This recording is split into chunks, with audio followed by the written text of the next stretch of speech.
दोस्तों तत्काल ticket book करने के लिए जिस वेबसाइट का आप यूज़ कर रहे हो वो पुराना मेथड आप अब बंद कर दो, क्योंकि दोस्तों आईआरसीटीसी की एक नई वेबसाइट लॉन्च होने वाली है। अब दोस्तों ये मैं इसलिए कह रहा हूँ क्योंकि कल ही रेलवे मंत्री का ऐलान आया है, जो कि बहुत ही बड़ा ऐलान है। दोस्तों अभी तक जितनी भी प्रॉब्लम्स आ रही थी, जितने भी एरर्स आ रहे थे तत्काल बुकिंग को लेकर, एडवांस बुकिंग को लेकर, वो यहाँ पर सारे एरर्स को अब सुन लिया गया है। सबकी बातें सुन ली गई हैं। अब एक नई वेबसाइट की लॉन्च करने की यहाँ पर बात कही जा रही है। अब दोस्तों रेलवे मंत्री एक यूनिवर्सिटी के दौरे पर थे, तो उन्होंने उनसे कुछ क्वेश्चन किए, आईआरसीटीसी के बारे में पूछा कि सर क्या नई वेबसाइट लॉन्च हो सकती है। आईआरसीटीसी कैप्चा सभी स्टूडेंट्स की डिमांड है, आईआरसीटीसी की नई वेबसाइट बननी चाहिए। विद इन 30 डेज हम बना लेंगे। विद इन 30 डेज 15 जुलाई तक हम आईआरसीटीसी की नई website launch thank you sir.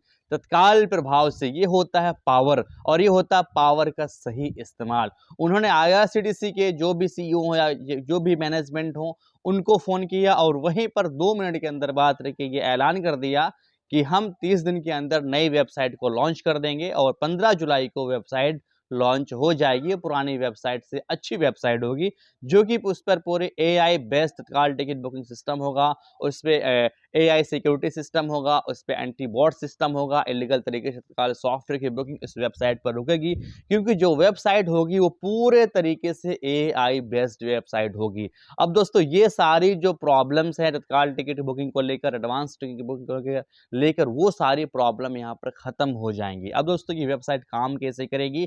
Website दोस्तों सेम यही प्रोसेस रहेगा, लेकिन उस पे तत्काल टिकट बुकिंग की क्षमता को बढ़ाया जाएगा। एआई के थ्रू आप वेटिंग लिस्ट को चेक कर पाएंगे, पर सेकेंड क्लिक और अवेलेबिलिटी की यहाँ पर अवेलेबिलिटी की बढ़ाया जाएगा, यानी कि आप एक ही सेकेंड पर 20 लाख अवेलेबिलिटी चेक कर सकेंगे। ये सारी चीज़ें इस वेबसाइट के अंदर होंगी।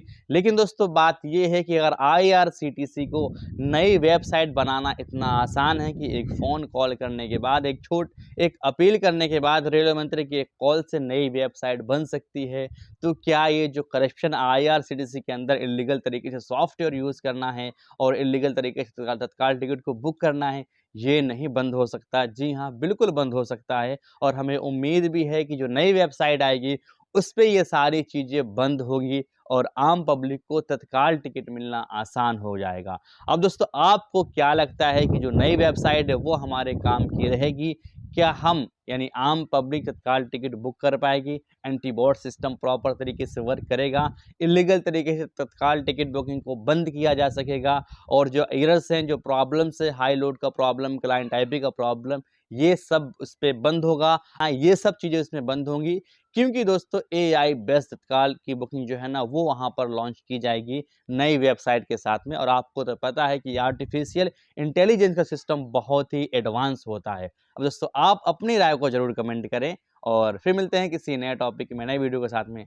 तब तक के लिए थैंक्स फॉर वॉचिंग।